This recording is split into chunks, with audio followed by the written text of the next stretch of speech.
morning, good afternoon, or good evening, depending where from and when you will be watching us. It's a pleasure to be with you at the start of day 2 of this June 2021 edition of OWP Live. We start the day, at least on European time, with keynote addresses, because it's a way for all of us to be together and to hear from one executive and their detailed experiences. Yesterday, we heard from Antoine de Saint-Affrique and his journey at Barry Callebaut. Today, we are hearing from François-Henry Bennahmias, who is leading Audemars Piguet. Of course, a very aspirational brand and a very well-known brand. A very different industry than yesterday, also very different governance structure, a family firm, and of course a private firm. So we very much look forward to hearing from François-Henri. François-Henri is going to be interviewed by my colleague Jim Paul Crano. They know one another from a while, and Jim is with François-Henri at the Audemars Piguet headquarters. Jim, you are with us, right? Good morning, everybody, or good evening, wherever you are. Thank you very much, Jean-François. So as Jean-François said, my name is Jim Pulcrano, and I'm right now in the office of François-Henry Bennahmias, CEO of luxury watch brand Audemars Piguet.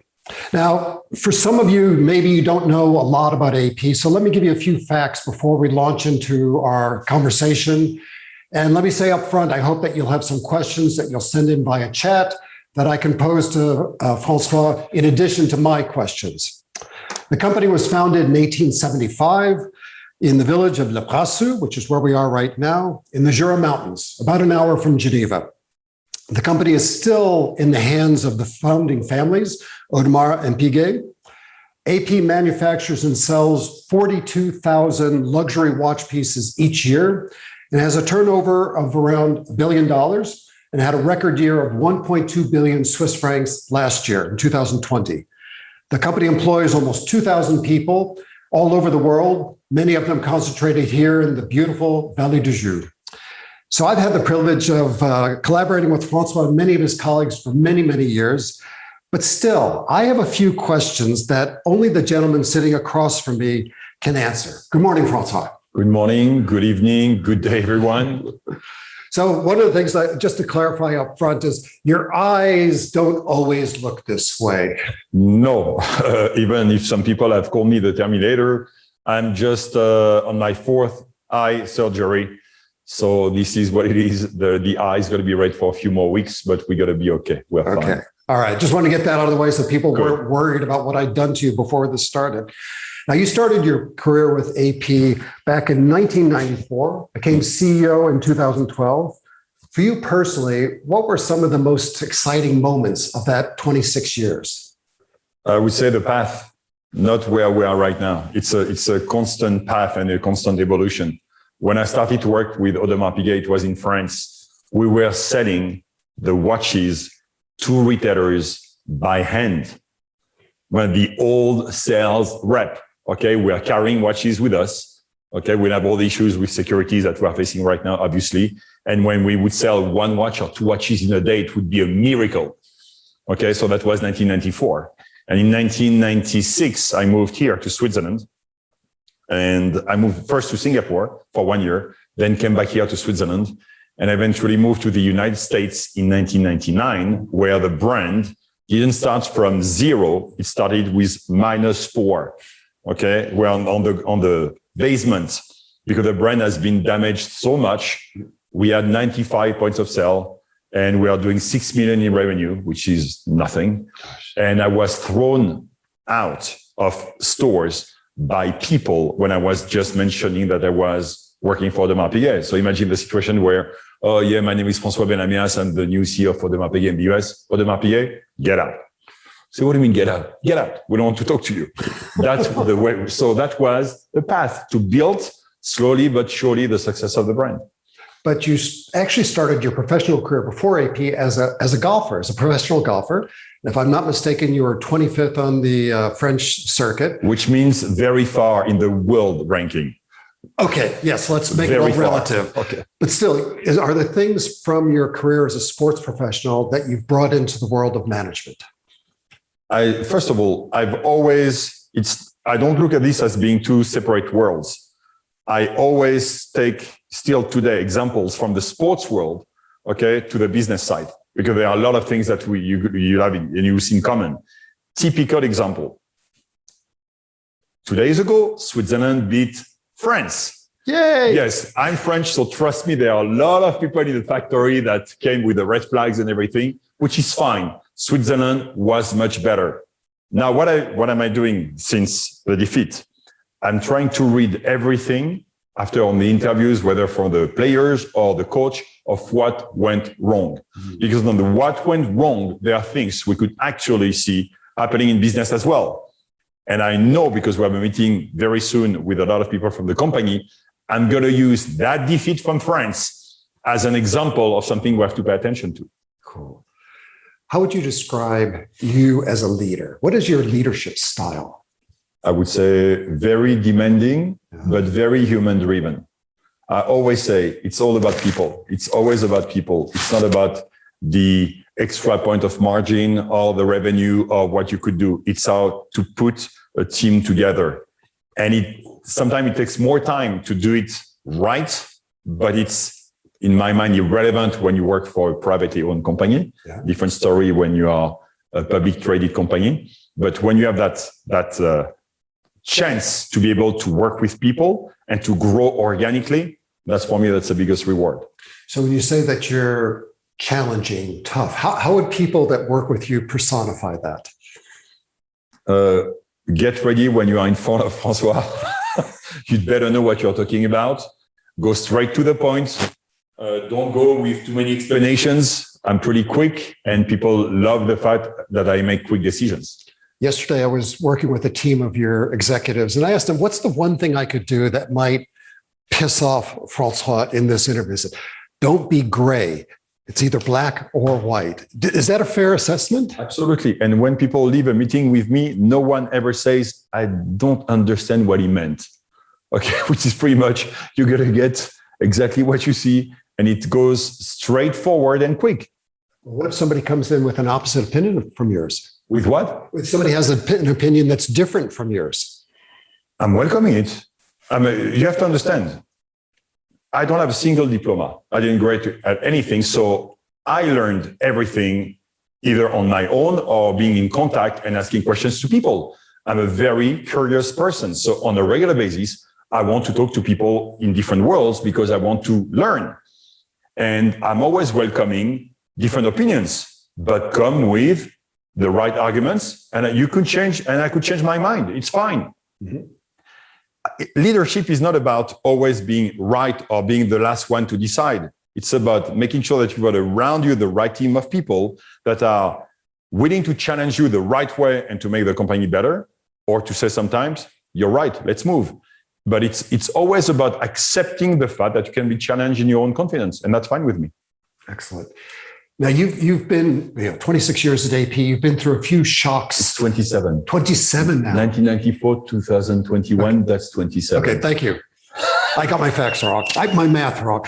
Okay, you've been 27 years in this industry. You've seen a few shocks along the way, great financial crisis, et cetera. How does the current pandemic, how does that match those or compare to those?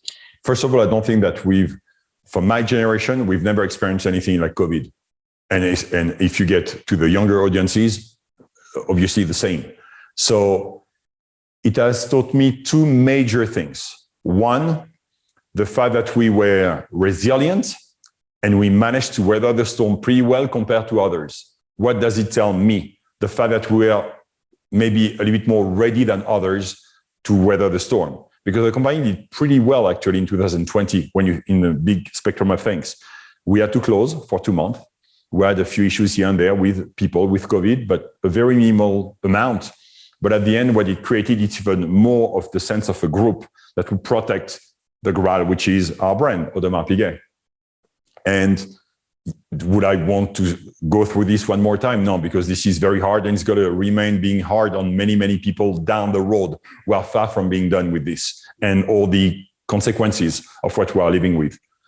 Now, the good side of what happened, I was shooting a video every weekend for the employees. 2,000 employees at Audemars Piguet, you said it, just to make them aware, and we are sharing news of what was going on in the world, because when the pandemic hit, people were stuck in their homes, they didn't have so many information, so I wanted to make sure that everyone would be informed of what was going on. And on the third week, I asked every employee to ask their kids, how would they perceive COVID after? What would change in their mind? And whether the kids would be 3 years old or 25 years old. And we got, after that, poems, emails, paintings, videos, pictures, name it. We kept everything. Two things came out of this. The first one is every single one spoke about love. True love. Love. Yeah, not love in the sense of I've got 2 million friends on Facebook. No, love. Meaning I want to be able to give a kiss to my grandfather or my girlfriend or my boyfriend, whatever. Love, true love. And the second thing, they were looking at us. I'm not looking at the kids here on our left, well, too young, but at us, the parents, the 50 plus generation, say, you guys have a responsibility of what's going on the planet today. You are not doing your job properly. So stop wasting our planet. You have a responsibility and a mission to make it much better. Basically, sorry, it's live, but I'm going to say it the way it is. You suck at it. Okay? So they came to us say, you'd better get your act together. And that gave me the new perspective on what we would do and work with Audemars Piguet. And it came into an idea of calling this business to love, because in business, we talk about the B2B, B2C. And then I said, we got to call this business to love. And then one of our young women working for the company, she's 26 years old, you know her, said, no, it's not good enough. We got to call this people to people. And just for people to understand, when I shared with our entire company that notion of people to people, I would say that in my 27 years at Audemars Piguet, I've never seen one concept being adopted that fast, and so fast actually by every single one of them. It almost went instantly. And what is people to people? I mean, well, let me back up. So, some people have said, observers of the industry, that you're a bit of a maverick. Mm-hmm. You changed the strategy, like when you changed the retail strategy, you launched the code 1159, et cetera. What is it that you see, you and your colleagues, that perhaps they are not seeing? What is it that, the insight you just got from the kids, et cetera, that's amazing itself. But what is it you're seeing besides that? I'm going to tell you exactly what it is. If you look at the last 20 plus years of the luxury world, not the watch world, the luxury world as a whole, what happened? The business grew constantly and to reach levels that were not even expected. And it became a sort of competition between the brands to say, oh, you have 100 square meter store in Paris, I'm going to take 150. You have 150, I'm going to take 200. You're on one floor, I'm going to take 2 floors. You take this architect, I'm going to take that one, which is even better. And we went on a crazy race of egos, I have to say the way it is, of who would have the biggest, the top of the most beautiful looking store. But guess what? All that money was spent away from the rule number one in commerce, the client. So which means that you could get to that fantastic, beautiful location on Bond Street or Via Monte Napoleon or Via Avenue Montaigne in Paris. You go to a store and the experience got to be zero. At the end, what that gave us say, we have to be much better with our clients. And we don't need the 4 walls. We don't need the 15,000 square meter of expenses to build a store. We need what? To connect much better. It's not about the money. It's beyond the money. It's what we could do better with you, the client. Still today, we fail on a regular basis, by the way, on not doing it the right way because we were not dealing with it enough for years and years and years. So at the end, what's the message of true luxury is? Exclusivity, craftsmanship, and obviously emotions. Emotion is not about money. Emotion could be just right now, you and I, or us skiing in a place or playing a golf game, and then we share passions. And at some point, we're going to talk about watches. That's what it's all about. And it doesn't cost that much money. And if we do that, and to be able to do it the right way, you cannot do it with the outside without doing it inside, which was, we call it people to people. So first of all, we have to make sure that every single employee of Audemars Piguet puts that into perspective and says, we have to be great with each other before being great with the people from the outside. That's going to take some time, but that's what we're working on. So you launched the people-to-people strategy in September 2020. No, in April 2020. Okay. All right. I just saw the press release, but what does it mean for the employee? Let's take a typical employee in the manufacturer. What does it mean for them? For decades and decades, from the watchmaker's bench, okay, the guy was working on watches that were supposed to be delivered to a distributor, then a distributor to a retailer, and a retailer to a client. Now, the bench of the watchmaker, the client, pretty much. They are not the people in between anymore. So we get the feedback. We hear everything, the good, the bad, the worst, the exceptional. We hear everything. So when a watchmaker works on a bench, he knows that there is a client. And so the perspective, the attitude, everything now has got a face at the end of it. And that's what changed also the mindset.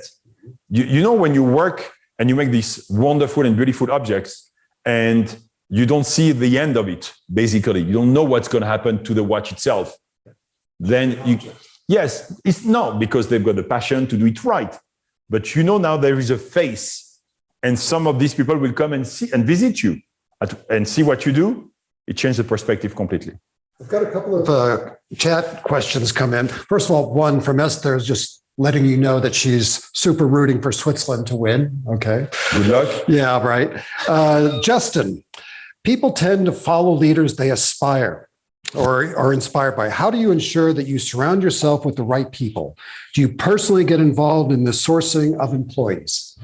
Not all of them, obviously, but the specific tactical ones every time.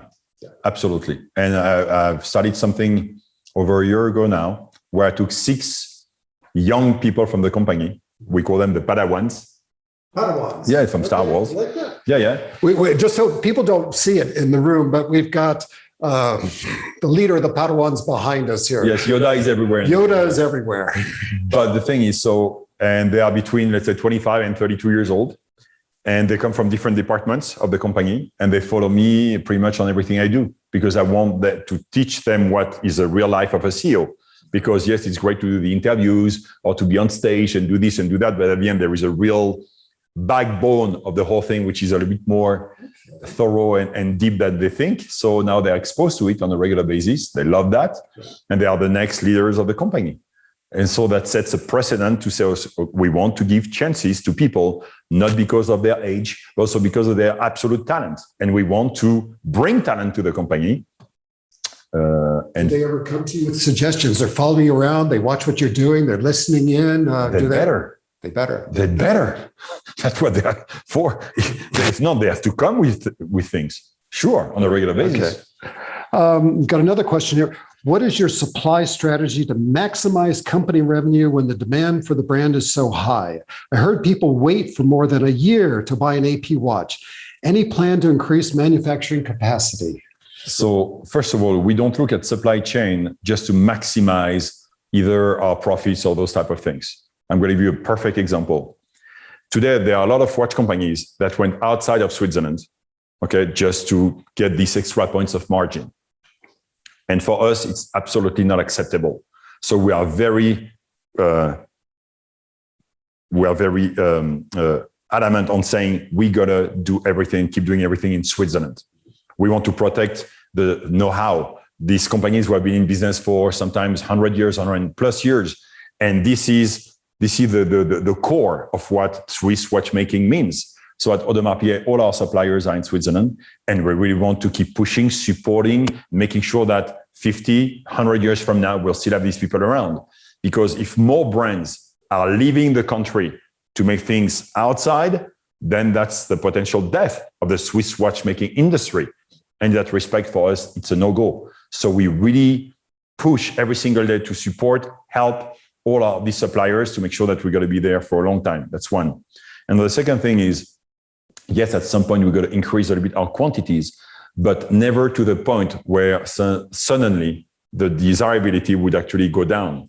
It's funny, sometimes just on a pure delivery of one batch of items. If it's a little bit too many, then there is less demand. The second there are not as many, demand goes back up. It's a very, very fine line between the right amount of watches that have to be delivered to a market to keep the momentum going. That allows me to put a question to you, which we've discussed before, is you're legendary, or there is a legend that you check inventories on a weekly basis. I've heard this from several of your managers. Is the legend correct? The CEO of the company that sells 42,000 watches is checking inventories on a weekly basis. And the answer is, yes, I do. Oh, yes. Every weekend, I spend hours and hours on inventory management. I go to the piece to every single watch. I want to know what's going on, how it's sells, because don't ask me how, but I've got a special way of looking at numbers. And this is, I think, one of the biggest strengths today of the company, to monitor and to make sure that we always deliver what's right. Now, we are reaching a level now where there is definitely not enough. And we have a lot of people angry at this time that you need to wait to get access to watches. But at the same time, the brand has never been so high in terms of perceived value.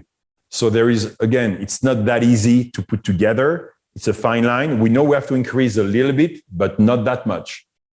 Well, the next question fits perfectly with that, because he puts the question, he says, luxury is the business of capacity, rarity, exclusivity. But in a normal business, we want to produce more to get more revenue. How are you balancing these dilemmas and drive the sales growth to record high last year? Very simple. If a watch sells for 100, to make it simple, and let's say that a retailer that will sell the watch to buys at 50, just for argument's sake. So my revenue now as Audemars Piguet is 50 through that retailer. Now, if I take that watch and I sell it in our own stores, my revenue is 100. So I'm doubling the revenue without increasing the quantities. That's what we've been doing now for the last 5-6 years, consolidating our distribution network to actually be more directly, do our sales more directly with the people. So we recapture that margin. That's how we increase the revenue. Okay. So is there a limit to what you can do with that, though? I mean, so once you've clarified everything on the retail strategy, what's the next move to keep growing? Or is growth actually an objective for you? Not this way. It's not a matter of, we don't work every day saying, oh, our next step is to reach 1.5 or 2 billion or 2.5 billion. It doesn't work this way. It's much more, okay, how many watches can be actually made every year, sold every year, to deliver the best possible experience, to make sure that all our clients are happy, that we also get new clients coming to the brand, whether that's women, because today our business is 65-35.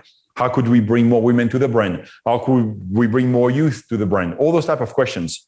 And then eventually we decide to make a few more watches, but always looking at this like milk okay, to make sure that it's said the right way. And eventually, if we do everything right, then we've got the revenue. But we don't think about it the other way around. So assuming that your colleagues understand this, but maybe sometimes they don't, what do you do to help people see your point of view or to change their mindset? You go back to them on a regular basis. The biggest mistake, and I think that was one of the reasons I didn't like school being a kid, is because you think it's things on the blackboard, you're fed with informations. Okay, so you see this, and that, but you don't really experience it. You don't understand. And I'm a firm believer that there is the blackboard, it's needed, no doubt. But beside the blackboard, there is what I call the street. The street is what's going on every day. And you could have a lot of theories on the blackboard that don't work on the street. And you have to be careful to that. So when people don't get it, you take them with you, bring them to the street. And then they say, oh, I didn't look at it that way. Now you see. So that means getting more of your colleagues out into the business, not just sitting in beautiful Le Brassus. Oh, no, it doesn't work this way. To be good at what you do, you have to be willing to go 360 on your knowledge, and sometimes even more. I'm very constantly asked, what advice would I give to the young generation?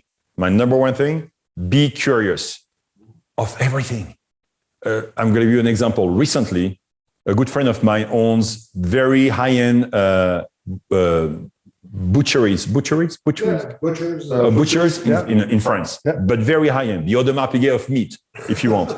Okay. And because of COVID, the guy struggled a lot because he sells to a lot of restaurants, which were closed. So he had to reinvent his business. And he was sharing with me the issues. And I gave him a few ideas and say, I never looked at it that way. And that's what I love. We'll never sell meat at Audemars Piguet, but it's much more being exposed to different things.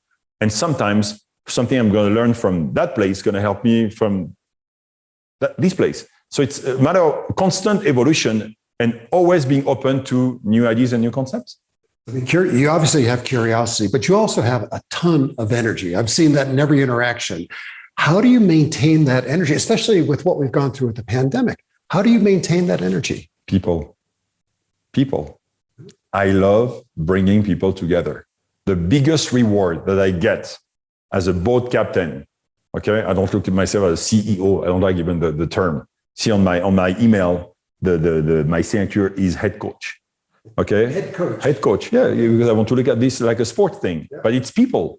I love seeing people just being happy about what we do and the success. Success obviously helps a lot, but sometimes also success could actually bring you down if you don't look at it the right way. Typical example: if you keep succeeding, at some point you might become a little bit more lazy. You don't go to the gym every day. You say, no, I'm winning every single year. Why do I need to do that much more? This is where you start to fail. So it's to keep the momentum going, to keep the motivation going, to keep pushing people the right way. But at the end, the energy comes from people. So do you take breaks during the day, or do you arrive early in the morning, work till late? During the day? When? Okay. If you were to take a break, what would you do to re-energize yourself? So I tried meditation several times. I got fired by meditation coaches several times as well. It's very difficult for me. I saw someone, I'm seeing a psychologist, sort of coach, okay, for a disease that I have, which is called I eat too much. Okay, no, but I don't understand. I can manage a billion Swiss franc company, 2,000 people. I cannot manage myself. So I went to see someone. And after half an hour, she said, François, I see a very big HP. I didn't even know the term. It's HP, no, it's O potential, HO, high potential, where people like apparently have been described as we never stop. Yeah. They say, oh, I'm glad, that's a compliment. So HP, first thing, good. No, but I never stop because I've got the motivation, the passion, the curiosity, and I do believe on a much more personal level that I've been affected in my youth by one death and one very important disease. I've been affected recently with the death of one of my best friends. And when I put this in perspective, I say, listen, you could always look at the glass half empty, but I've made a real decision a long, long time ago to look at the glass half full. Does it mean I'm going to always have a smile on my face? No. Can I be very sad and down sometimes? Yes. But on the big picture, I always want to go with a... Okay. I mean, you're surrounded by almost 2,000 other people. During the pandemic, a lot of that work has gone to work from home. Mm-hmm. It seems to work for many of us. You know, a lot of people want to continue to work from home. Productivity is high. I mean, your results are extraordinary, but there does seem to be a bit of digital overload. Do you see that? And if so, you know, what can you do for your employees on that? Number one, I see it more than you think, and it's unbelievable because it's pretty much the young generation who's actually now affected in a major way. Because how many more hours you want to spend in front of a screen? I mean, 8 hours of video conferences per day. And we've been told by a lot of these young people say, bring us back together. We need to be together again. We need the human interactions. Normally, I think you are my last actually web thing, because I said, I don't want this anymore. I want to be able to go back in places where I'm going to be in front of people. I want to feel the energy given by people. And it's tough. And digital is not the answer to everything. And yes, it has helped us to do a lot more things, and we're very happy many, many times. But how far are we pushing the envelope on this? And I do believe that we need a sort of a slow down. It's going to a direction which I'm not sure about anymore. Because at the end, as I said before, look at even the business side of it. Oh, yes, we could sell online, we could sell digitally, we could do this, we could do that. But we want this, and people want this as well. Because, yes, I'm going to use that help, okay, or that tool, call this whatever you want, but I also need this. You see, I don't know Mark and Nuno here, where that people don't see, which are on the left, looking at their computer and the whole thing. But I would love to get to know them better and not via a screen. You told me that there are 400 people watching us today. I would want these 400 people to be in a room because I would also do much more thing with them. I would interact with them in ways that could be fun. I know you would. Yes. A few more questions from those 400 people. How do you drive cultural change towards digital if you have a bureaucratic organization? Now, obviously, that doesn't apply to AP. Bureaucratic organization. At Audemars Piguet? If you had a bureaucratic organization. No, we don't. No, actually, we burn people alive if they are too... No, there is a forest behind. There's a big... No, we don't want that here. Okay. No, we don't. So you don't have to worry about, because I assume that's also a question of who do you hire? That's a risk. That's a risk when you get bigger and bigger, because at some point, because of risk, compliances, everything, we live with the evolution of laws and regulations across the globe. You have to be careful. And the biggest risk when you grow, it's to become too much of a corporation. That's what we are facing today a little bit, I have to say, because we need to keep the culture the way it is and the way it was. And it's not because you add more people that it should change. So it's a matter of, again, it's balancing it the right way, because you need to secure the integrity of the business, but at the same time, you need to keep the momentum going with people.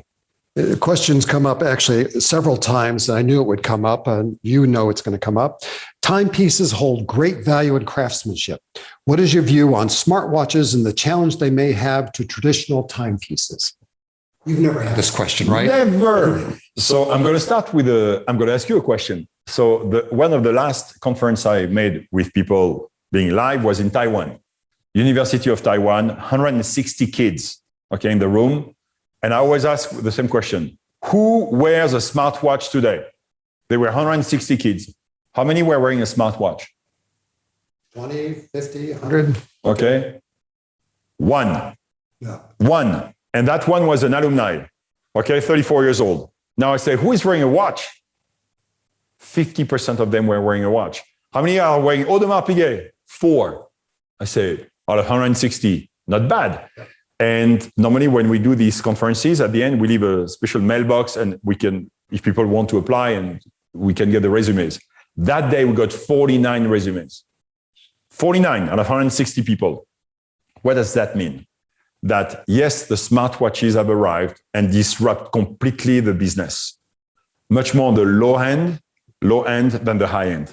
Okay. And I look at this as not a competition. I look at this as McDonald's, no judgment call, by the way, versus a 3-star Michelin restaurant. You could do both and they can live perfectly happily with each other without disrupting each other. Now, would we ever put something digital in our watches? No. But what we could do down the road, providing that the technology evolves and it's to put technology in a strap or no, this we would, and I would open the door to that actually. But if it's about counting your steps or the heartbeat, which is not even correct, it doesn't make any sense. But in terms of medical devices, the evolution and what we see, we could at some point get technology in a strap, in a band, in which case our watches wouldn't be smart anymore. They would be extra smart, which is what I'm waiting for. So that fits with the very next question is, how do you make use of technology to build emotion with your customers? We build the emotion of always thinking forward in that respect. We want to make people dream. Typical example, recently I got on my phone, Bjarke Ingels. Bjarke Ingels is an architect that designed our museum and our hotel. It's a Bjarke Ingels group. It's a big group they design and they do big buildings across the globe. And he came with something with a new material related to the moon. And he says, we use this material now in our construction things. And he was here a week ago and he showed me and said, look at this for your watches. Now, it's not about that it's a moon for the moon. The material itself is so special, I got special reflex, that if we could do this and manage to make a case out of it, that could look really cool. So those type of things provide emotions. The fact that when we came with the extra flat perpetual calendar, which was a complete, not even a revolution, an evolution for the watch world. Even people from the Swatch group told us this is the biggest invention for the last 20 years that we've seen. That's a reward, and that delivers emotion as well. That's how technology, without affecting the integrity of what we do, makes people dream. So we're getting close to the end, but I had the chance a while ago, was it March 30th? You did this amazing event together with Kevin Hart. Mm-hmm. We launched a new watch, et cetera, part of the Marvel, et cetera. Oh, you're wearing it. Oh, yeah. Cool. Where did the idea come from? I mean, people who haven't seen it, this was an auction of one watch. So people from all over the world were watching this, coming in, bidding on the watch. You're with Kevin Hart. You had LeBron James, Serena Williams. I can't remember all the luminaries that were there. Where did this idea come from? And who was it for? Because that watch is not what I would typically have thought of as an Audemars Piguet watch. Okay, so... And it was a charity on top of it. Yeah, yes. So the idea came actually a long time ago, because when I moved to the United States, I'd already met Arnold Schwarzenegger. And if people remember Arnold Schwarzenegger on the young generation, 2003 was the third Terminator. And we made a watch for that movie, even though it was crazy when you think about it, because a Terminator shouldn't need a watch, it's a computer. But we had to wait to feature the watch in the movie. So true story, that's a funny one. So we asked Arnold to wear the watch and actually cannot wear the watch. So when he comes to Earth as a Terminator, he's always naked. So he goes to a bar, he has to rob a guy's pair of pants and jacket and the glasses and everything. So we had to find a way to get the watch appearing from somewhere. So he goes into a car, he steals a car, and from the visor, the watch falls. He looks at the watch like this, and he makes sure that his computer and the watch show the same time, show the same exact time, and then the full screen, accurate. So Audemars Piguet, accurate, perfect, the message. Except that when they shot the scene, he looks at the watch and throws the watch out of the window. So he say, so we got the roughs, okay, sent to us, say, no, you can't do that because the watch is $20,000. You cannot throw the watch out the window. François, we don't reshoot the scene. Say, yes, you're going to do it. So eventually, he looks at the watch, put it on the side, and here we go. Marble. When we had the idea, so 17 years ago, I said, we should be involved with Marvel, but not with Marvel just out of the blue. In the history of watchmaking, we saw heroes characters and appearing on watches as early as the 1930s, where you saw Mickey Mouse or Donald on watches. In the 80s, Gerald Genta, one of the, if not the Picasso of design for watches, okay, put those characters on expensive watches. So I say, who are these heroes of the 21st century? Marvel. So I went to Marvel in New York, and at that time I say, I would love the characters to wear the watches, but Thor, the Hulk, Black Widow, they don't need to wear those watches, so it doesn't make any sense. So the deal got killed. Fine. 17 years later, because I had a relationship with Don Cheadle, one of the Marvel guys, and I had a meeting with him in Paris, and I say, I struggled 17 years ago to make that deal with Marvel, but I would love to do something, and I know exactly how to do it now. And he said, I could help you. And he called in front of me, Kevin Feige, okay, the CEO of Marvel, say, I'm with my friend François. He wants to make a deal with Marvel. How could we set that up? 3 weeks later, we are in Los Angeles, this time not in New York, in Los Angeles. Don was with me in the room in Los Angeles to make that deal with the Marvel, not of having the watches on characters anymore, but having the characters on our watches. And we came that day and we had 6 proposals for them. Okay. And they say, we do this, do this, do this, do that. And Black Panther was born. So, but we said, if we do that, we need to have a charitable component involved in it. It's not about just selling watches. It's about doing what good and doing good for kids. So from the first second in the contract with Marvel, it says, no matter what we do, we need to raise also a good amount of money for kids, foundations. If I remember correctly, you raised over $8 million that day. In 15 minutes, but the big thing was 5.2 million for the unique piece and of that collection. And now I can share this with people as well who are listening to us. The sad thing is, there were 3 bidders at the end, and 2 of them got expelled from the system, thrown out of the system. They couldn't bid anymore. And when we spoke to them, they were pretty angry, by the way. They could have gone even higher. Oh, the watch would have passed the 10 million mark. I know that. But guess what? We'll come with a second version of Marvel, not in 2022, but in 2023. Okay, we'll wait to see which character it is. So as my last question, and I'm sorry that I couldn't ask all the questions on here. We've got tons of them. My last question is, okay, Marvel, you're in the world of Marvel. If you could be one character from Marvel, which one would it be and why? Oh, I know in 2 seconds. I would be the Hulk. Okay, and why? Very simple. You see me today? I'm the nicest, most loving person you could ever find. You saw me this morning, by the way. You can tell people there is somebody on your right. His name is Mark. He works in the brand department. He's our special eye on everything that goes on the social media. Okay. What did we do this morning? We hugged each other. Yes, so that's me. But now if you do something bad to me or to people that I love, which mean the 2,000 employees of Audemars Piguet, pretty much, okay, or my direct families or friends, then I would change into a monster. And I'm going to share something very personal with you. I work with a coach, which is specialized in non-verbal assessments. So she works with the military, with everything. So we had a conference the last week, and she made me talk, but she recorded the session. And then because of my hands, my mouth, the eyes, the look, the tongue that comes in, out, she says, this is who you are. And something she wrote, she said, it's unbelievable how you want the world to do good, but good. And how angry you become when people don't behave the right way or don't have the right attitude. That's me. Okay. So the Hulk. The Hulk. You don't want the mean part. Okay. François, thank you very, very much. Yep. For me, this is extraordinary. And seeing the comments that are coming through, it seems like you've touched a lot of people out there in the audience.